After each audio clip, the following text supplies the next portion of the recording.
बिस्मिल्लाहिर्रहमानिर्रहीम इय्याक नअबुदु व इय्याक नस्तईन। तो जैसा कि हम 2 पार्ट कर चुके हैं कार्डियोलॉजी के, तो ये हमारा थर्ड पार्ट जो है हम डिस्कस करने लगे हैं। तो इसमें की नंबर है 18। In a patient with atrial fibrillation we use the CHADS VASc score. तो आपको इसे ना रट्टा लगाना होगा। चैड ए के आगे जो है 2 लिख लेना है, डी फिर एस के आगे 2 लिख देना है, फिर आपने वेस्ट जो है इस तरह से लिख लेना है। ये स्कोर है, ठीक है। तो इसमें क्या है, आपने एंटीकोएगुलेंट्स के लिहाज से इसको नीड करना है डिटरमाइन करने के लिए। तो आपने सी जो है ये लिखा है, ये कंजेस्टिव हार्ट फेलियर के लिए या लेफ़्ट वेंट्रिकुलर डिसफंक्शन के लिए। यहाँ पे आप इसको दे रहे होंगे 1 पॉइंट, ठीक है। एच जो है इसका मतलब हाइपरटेंशन, यहाँ पे हाइपरटेंशन आपको इंक्रीज़ मिलेगा और ट्रीटेड हाइपरटेंशन ऑन मेडिकेशंस, तो यहाँ पे आपने 1 पॉइंट देना है। A2 यहाँ पे एज है, अगर 75 साल से ज़्यादा एज हो तो आपने यहाँ पे 2 पॉइंट्स देने हैं। डी जो है डायबिटीज़ मेलिटस के लिए 1 पॉइंट देना है। S2 के अंदर क्या है, प्रायर स्ट्रोक हो सकता है, ट्रांजिएंट इस्केमिक जो है अंजाइना हो सकता है, या हमारे पास थ्रोम्बोएम्बोलिज्म, यहाँ पे आपने क्या है 2 पॉइंट्स देने हैं। फिर वेस्कुलर डिजीज़ कोई हो सकती है जिसमें MI PVD और एओर्टिक प्लैक हो सकते हैं, इसमें 1 नंबर देना है। ए जो है, फिर एज आ गई है 65 से 74 साल के दरमियान हो तब आपने 1 पॉइंट देना है। SC का मतलब है कि सेक्स कैटेगरी फीमेल जेंडर। इसमें आप जो है वारफरिन देंगे या आप direct acting oral anticoagulants drugs दे सकते हैं, सच एज हमारे पास एपेक्सीबेन, रिवरोक्साबेन, इडोक्साबेन और dabigatran to all patient with score more than 2। जिनके भी 2 से ज़्यादा स्कोर्स हैं उनको जो है ये आप ड्रग्स दे रहे होते हैं, ठीक है। कंसीडर गिविंग वारफरिन और direct acting oral anticoagulants to men who score 1 more than 1। Men के अंदर जो है आप 1 स्कोर से ज़्यादा जो है आप वारफरिन या डायरेक्ट एक्टिंग ओरल एंटीकोएगुलेंट जो है दे सकते हैं। डायरेक्ट ओरल एंटीकोएगुलेंट्स के अब एडवांटेजेस क्या हैं, इसमें क्या है, आपको INR मॉनिटर करने की ज़रूरत नहीं होती और इसका मैकेनिज़्म ऑफ एक्शन जो है वो फास्टर है, 2 से 4 घंटे के अंदर हो जाता है। Reduce the risk of intracranial haemorrhage. Intracranial haemorrhage के क्या है, रिड्यूस करता है उसके रिस्क को। अब इनकी डिसएडवांटेजेस देखते हैं। इसमें इसका कोई आपको एंटीडोट नहीं मिलेगा। अगर ये जो आपको ओवरडोज के साथ पेशेंट मिल गया है तो इसका हमारे पास कोई जो है एंटीडोट नहीं है। Required strict compliance by the patients. Next, important scoring system to know. तो ये जो है हम कर चुके हैं, तो इसको जो है आप देख लें अभी फिर से।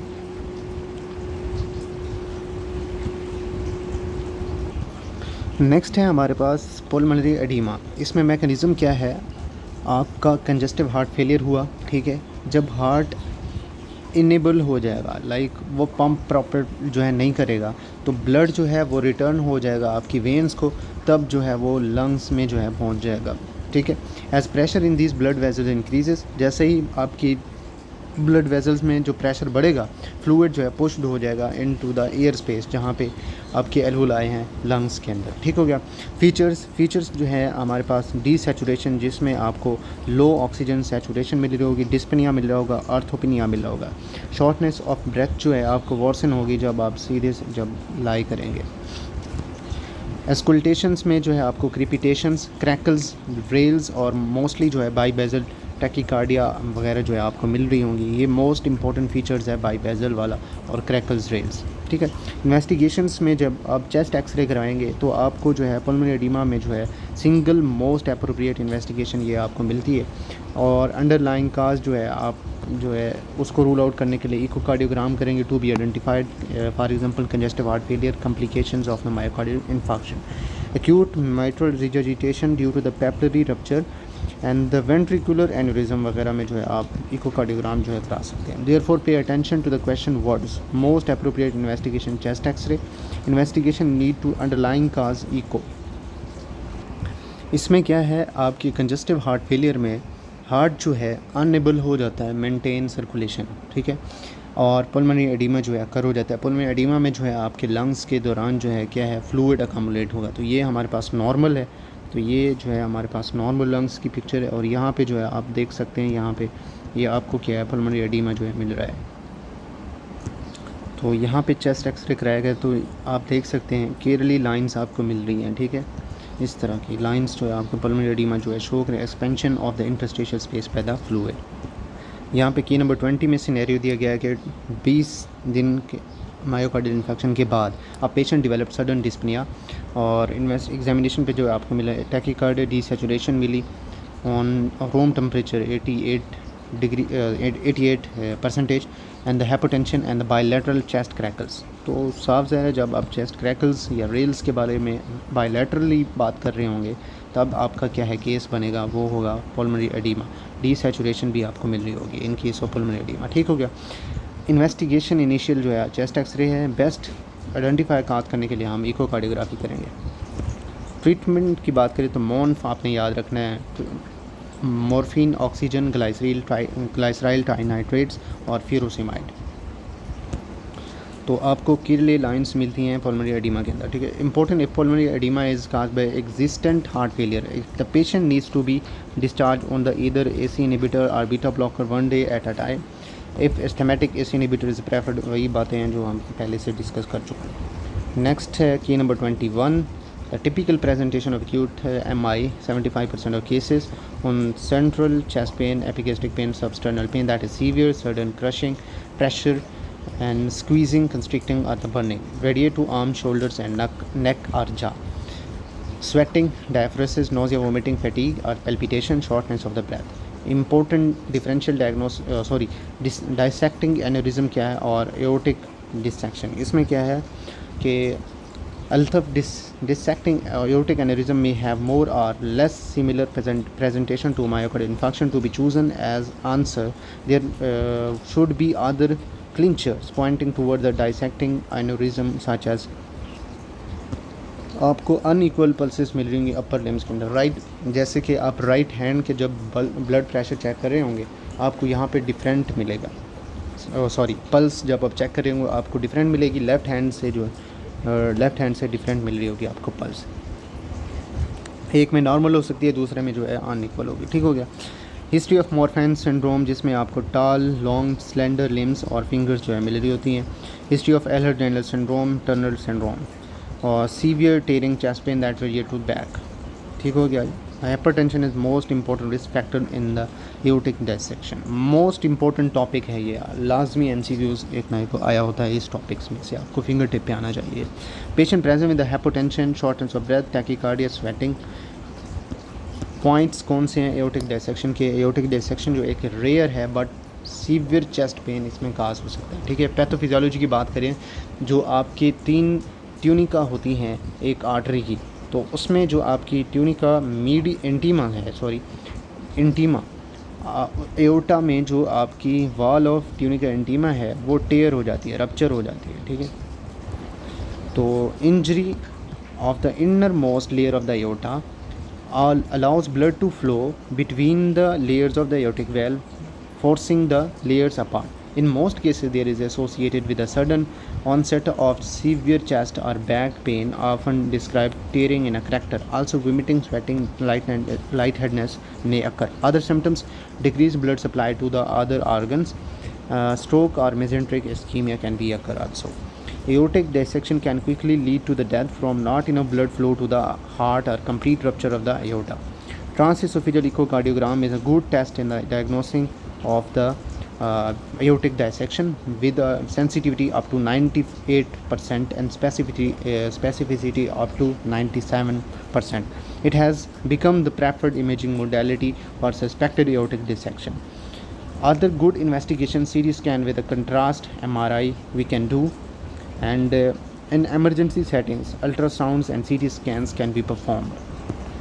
Stanford classification of aortic dissection: type A, type B. Ascending aorta, 2/3 of the cases can be involved in this type 1 and A. Type B, descending aorta, distal to left subclavian origin, 1/3 of the cases. Next, aortic dissection को treat कैसे करना है? ये treat जो है आप type के लिहाज से कर रहे होते हैं। टाइप ए है तो सर्जिकल मैनेजमेंट करेंगे, लेकिन ब्लड प्रेशर जो है आपका वो कंट्रोल्ड होना चाहिए। ठीक है, वाइलेस्ट अवेटिंग इंटरवेंशन। टाइप बी के अंदर क्या है, आप कंजर्वेटिव मैनेजमेंट कर रहे होते हैं, बेड रेस्ट दे रहे होते हैं पेशेंट को, रिड्यूस ब्लड प्रेशर कर रहे होते हैं और IV labetalol to prevent the progression. तो यहाँ पे जो है ये आप टाइप्स देख सकते हैं, type A, type B, type C. इसको आपने इस तरह जो है ट्रीट करना है। नेक्स्ट है की number 22, left bundle branch block, जिसको आप LBBB बोलते हैं। In context of chest pain, new left bundle branch block is significant as an indication for the thrombolysis percutaneous coronary interventions. तो इसमें फीचर्स बात करेंगे, ECG में आपको notched M shaped broad complex QRS मिल रहा होगा, usually in lead 1 AVL and V6, but not always, हमेशा आपको नहीं मिलेगा। Deep inverted negative QRS usually in lead 1 and left axis deviation not always. ठीक हो गया।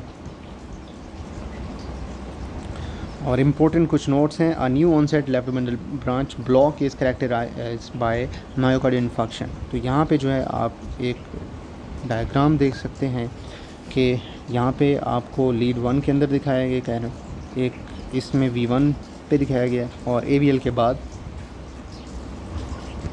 यहाँ पे आप देख सकते हैं एम शेप्ड QRS लीड 1 में, ठीक है, और AVL और V6 पे deep negative inverted QRS and V1 पे आपको क्या मिलेगा।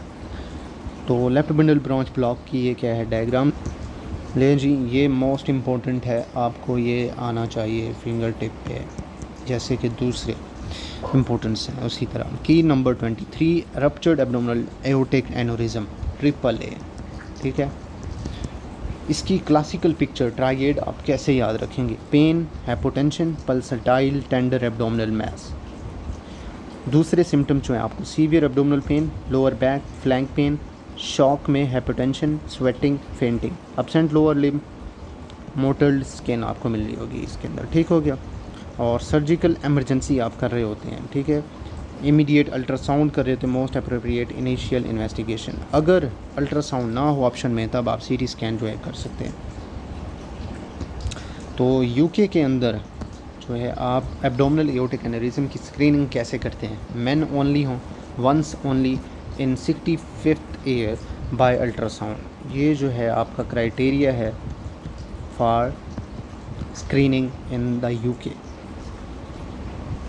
अब क्रोनिक हार्ट फेलियर का ट्रीटमेंट जो है अभी हम डिस्कस करने लगे हैं। इसमें क्या है, पेशेंट अगर हार्ट फेलियर के साथ हो, लोअर नेम एडिमा हो, उसके साथ डिस्पनिया, ऑर्थोपिनिया, इजेक्शन फ्रैक्शन जो है आपका 40 से कम होना चाहिए। तो इसमें आप कैसे, सिम्टोमेटिक पेशेंट्स हैं तो आप डायूरेटिक्स दे रहे होते हैं। डायूरेटिक्स में फ्यूरोसिमाइड, और आप AC या बीटा ब्लॉकर्स भी दे सकते हैं, इनमें से एक को सिलेक्ट करना है। अगर सिम्टम्स परसिस्ट कर रहे हैं तब आपने क्या है, AC या बीटा ब्लॉकर्स ऐड करने हैं एक दूसरे से। अगर तब भी सिम्टम्स जो हैं परसिस्ट हो रहे हैं, तब आपने स्पाइरोनोलेक्टोन, पोटेशियम स्पेयरिंग डायूरेटिक जो है ऐड कर देनी है। इसमें वेरी इंपॉर्टेंट नोट है कि अगर पेशेंट हार्ट फेलियर के साथ डायबिटीज़ है तो we should start AC inhibitor instead of beta blockers. Even in hypertension, as you will see in the coming keys, any patient despite the age and the ethnicity who has diabetes and hypertension, start with the AC inhibitors as step 1. Key number 25 है coronary artery dominance. Coronary artery dominance में क्या है कि आपकी जो artery होती है वो सप्लाई कर रही हो रही है कौन सी, posterior descending artery, डिटरमाइन करने के लिए आपकी coronary dominance को। इसमें 85% जो पॉपुलेशन राइट coronary आर्टरी जो है उसमें PDA जो है राइट डोमिनेंट होता है, और 15% जो है पॉपुलेशन में वो होता है लेफ़्ट सर्कमफ्लेक्स, जो कि आपकी PDA लेफ़्ट डोमिनेंट दे रहा होता है। की नंबर है 27, हाइपोकालीमिया। मसल वीकनेस, क्रैम्प्स और U वेव आपको ECG पे मिल रही होगी to rule out hypokalaemia. One important reason for hypokalaemia is thiazide like diuretics, for example bendroflumethiazide, and loop diuretics, for example furosemide, can lead to the hypokalemia, but not potassium sparing diuretic, for example spironolactone. Spironolactone जो है safe है, ठीक है, लेकिन ये आपको हाइपरकैलीमिया कराएगी, ना कि आपको हाइपोकैलीमिया, ठीक है। Spironolactone AC inhibitor ARBs can lead to hyperkalaemia, loop diuretics, thiazide like diuretics hypokalaemia जो है करा सकती हैं। ECG changes hypokalaemia, U wave जो आपको मिल रही होती है। आपने मैनेज कैसे करना है हाइपोकैलीमिया को? आपने ओरल या इंट्रावेनसली जो है पोटेशियम क्लोराइड देना है, ठीक है। फॉर एग्जांपल अगर पोटेशियम 2.5 से कम हो तब आपने IV देने हैं, ठीक है। अगर स्टॉप हो या treat the cause, stop furosemide, thiazide like diuretics, इनको क्या है स्टॉप कर देना है। फिर हाइपोकैलेमिया और हाइपरकैलेमिया की जो है काजेस हमने बतानी है। लूप डायरेटिक्स फॉर एग्जांपल हमारे पास furosemide, thiazide like diuretics, bendroflumethiazide, indapamide, vomiting and diarrhoea, villous adenoma, renal tubular failure, Cushing syndrome, ये जो है हाइपोकैलेमिया करा रही होती है। और हाइपरकैलेमिया में AC inhibitors, ARBs, potassium sparing diuretics, chronic kidney disease, acute renal failure, Addison's, congenital adrenal hyperplasia, ये जो है मोस्टली MCQs बनते होते हैं सीधे सीधे। और ये मोस्ट इम्पॉर्टेंट है, आपको हाइपोकैलेमिया के अंदर कौन सी डिजीज़ मिल रही होती है, जो कि प्राइमरी हाइपर एल्डोस्टेरोनिज्म है। की number 28 proximal supra ventricular tachycardia, most important है ये, ठीक है। इसमें क्या आपको narrow complex super ventricular tachycardia मिल रहा होता है। ये यूजली जो है आपको यंग अडल्ट के अंदर मिलेगा। और इसकी प्रेजेंटेशन कैसे होगी, पल्पिटेशंस, लाइट हेडनेस, रिकरेंट और यंग्स के अंदर पेशेंट को मिल रहा होगा। मैनेजमेंट कैसे करेंगे, आपने इनिशियल जो है वेलसेल्वा मैनवर कराना है और कैरोटिन मसाज। अगर इससे ट्रीट नहीं हुआ तब आप एडिनोसिन इंट्रावेनसली जो है देंगे, जो कि 6 मिलीग्राम रैपिड IV बुलस के ज़रिए से दे सकते हैं। स्टिल अगर इम्प्रूव नहीं हुआ तब आपने क्या है डोज़ को बढ़ा देना है। वहाँ पे आपने 6 mg दिए थे, तो तब यहाँ पे आप जो है 12 mg जो है एडिनोसिन देंगे। अगर फिर भी नहीं हुआ तब आपने दूसरी डोज़ दे देनी है 12 mg एडिनोसिन की, ठीक है। एडिनोसिन कंट्राइंडिकेट होती है एस्थमेटिक पेशेंट्स के अंदर, उनको आप जो है एडिनोसिन नहीं दे। तो इसमें जो है अगर दमे का पेशेंट है तब आप जो है वेरेम्पामिल जो है दे सकते हैं। अगर फिर भी इम्प्रूव नहीं हुआ तब आपने इलेक्ट्रिकल DC कार्डियोवर्जन जो है देना है। प्रिवेंशन ऑफ फ्यूचर एपिसोड्स में बीटा ब्लॉकर्स या रेडियो फ्रीक्वेंसी एब्लेशन कर देनी है। इंपॉर्टेंट नोट है कि अगर पेशेंट अनस्टेबल है, for example hypotension, chest pain, shock और अल्टर मेंटल स्टेटस है, तो इमिडिएटली आपने इलेक्ट्रिकल क्या है सिंक्रोनाइज्ड कार्डियोवर्जन कर देनी है। समरी क्या है इसकी ट्रीटमेंट में, carotid massage, Valsalva manoeuvre, IV adenosine. अगर इससे नहीं हुआ फिर आपने एडिनोसिन जो है 12 mg देनी है। फिर नहीं हुआ फिर आपने दूसरी डोज दे देनी है 12 mg की। फिर इससे भी नहीं हुआ कार्डियोवर्जन शॉक दे देना है। Important note, start with this step if chest pain, hypotension और altered mentation, haemodynamically unstable patient.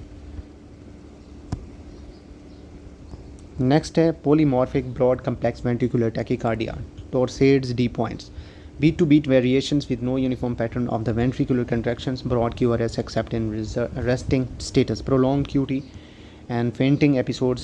Patient might be a young athlete, recurrent, and treatment IV magnesium sulfate। तो इसमें ऐसी कोई चीज़ है नहीं जो आपको समझ। 6 weeks after MI, a patient returned with a shortness of breath when walking long distance and his ECG shows ST elevation in V1, V5 plates। तो कुछ कीज़ जो है मैं छोड़ता जा रहा हूँ क्योंकि हम उनको पहले से ही डिस्कस कर चुके हैं। तो अभी जो है हमारा की नंबर 31 इस पे आते हैं। इसमें लाइकली काज जो है लेफ्ट वेंट्रिकुलर एन्यूरिज्म है। Persistent ST elevation post MI, think about left ventricular aneurysm. Left ventricular aneurysm में क्या होता है, इस्केमिक डैमेज होता है sustain during MI, may weaken the myocardium resulting in a thin muscular layer, thus aneurysm formation. 4 to 6 weeks post MI. This is typically associated with a persistent ST elevation and left ventricular failure. A thrombus may form within the aneurysm, increasing the risk of the stroke. Patients are therefore anticoagulated. ECG persistent ST elevation plus left ventricular failure आपको इसमें दिखाई दे रहे होंगे। Chest x ray पे क्या है, आपको bulge नज़र आ रहा होगा लेफ्ट हार्ट बॉर्डर पे। इको में क्या है, पैराडॉक्सिकल मूवमेंट आपको वेंट्रिकल वाल में। नेक्स्ट की नंबर 32 हाइपरटेंशन मैनेजमेंट। इसकी क्लासिफिकेशन जो है अभी हम देखते हैं स्टेज के लिहाज से। स्टेज 1 हाइपरटेंशन है। क्लिनिकली ब्लड प्रेशर अगर 140/90 से इंक्रीज़ हो रहा हो, सब्सिक्वेंट जो है इसमें आप डे टाइम एवरेज जो है एवरेज इसकी जो होती है आपकी तकरीबन मोर देन 135 से 85 होता है। स्टेज 2 जो है इसके अंदर क्या है, क्लिनिकली ब्लड प्रेशर जो है आपको 160 से 100 mg के अंदर जो है मिल रहा होता है। डे टाइम में जो है आपको 150 से 95 मिलीमीटर HG में जो आपको मिल रहा है। स्टेज 3 में जो है आपको 180 से ज़्यादा मिल रहा होगा, ठीक है। कीज़ के लिहाज से अब हम बात करते हैं ABPM, ये जो दिया गया है तो इसका मुखफ़फ़ ambulatory blood pressure monitoring. HBPM जो है होम ब्लड प्रेशर मॉनिटरिंग। अब मैनेजमेंट की बारी आ गई है। Lifestyle advice should not be forgotten. Salt जो है आपने लो करना है। Caffeine intake should be reduced. Stop smoking. Drink less alcohol, eat a balance diet rich in fruits and vegetables. आपने ये चीज़ जो है प्रेफर करनी है। एक्सरसाइज जो है ज़्यादा से ज़्यादा, अगर आप ओबीज़ हैं तो लूज़ वेट करना है। When to treat stage 1, treat if the patient's age is less than 80 years and any of the following. Target organ damage कोई है, लाइक कार्डियोवैस्कुलर डिजीज़ है, रेनल डिजीज़, डायबिटीज़ है, या 10 साल का कार्डियोवैस्कुलर रिस्क इक्विवेलेंट है मोर देन 20%, तब आप इसको ट्रीट करेंगे। कैसे? लाइफस्टाइल और diet modifications plus review follow up करना है इसको।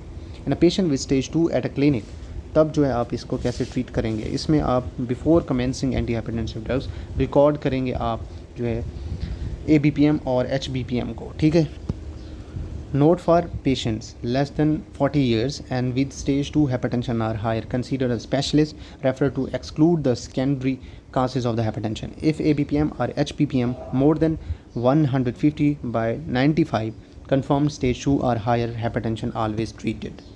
तो यहाँ पे स्टेप्स दिए गए हैं हाइपरटेंशन। स्टेप 1 में पेशेंट्स की एज अगर 55 साल से कम हो, आपने AC इनहिबिटर्स देने हैं या आर्ब्स दे सकते हैं। अगर 55 साल से ज़्यादा हो तब आपने क्या है, लाइक या अफ्रीकन कैरिबियन ओरिजिन है ऑफ एनी एज में, तब आपने कैल्शियम चैनल ब्लॉकर्स देने हैं। ठीक हो गया।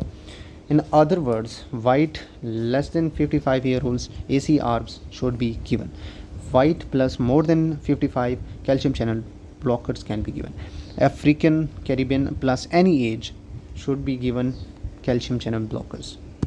स्टेज 2 के अंदर, स्टेप 2 में जो है आप AC inhibitors, calcium channel blockers दोनों दे सकते हैं, A+C, ठीक है, याद रखना। स्टेप 3 के अंदर जो है आपने D को ऐड कर देना है, ठीक है। ऐड थायजाइड डायर, 3 मेडिकेशन जो है आप यूज़ करेंगे, AC कैल्शियम चैनल ब्लॉकर्स और थायजाइड लाइक डायबिटिक्स, A-C-D, इस तरह की जो है 3 में आप याद करेंगे, ठीक है। तो ये जो है इनको आप स्टडी कर लें। स्टेप 4 के अंदर जो है आप consider the further diuretic treatment if potassium is less than 4.5 mmol per liter, add spironolactone 25 mg once daily. If potassium more than 4.5, add a higher dose thiazide like diet. If further diuretic therapy is not tolerated or contraindicated or ineffective, consider alpha or beta blockers. Patient who fail to respond to step 4 Mayer should be referred to a specialist. तो यहाँ तक जो है हम stop करते हैं, फिर बाकी जो बच गया है वो इंशाल्लाह हम बाद में करेंगे। तो अभी मैं भी थक गया, तो उम्मीद है आपको कुछ ना कुछ जो है समझ आई होगी। तो अल्लाह हाफिज़, तब तक गुड बाय।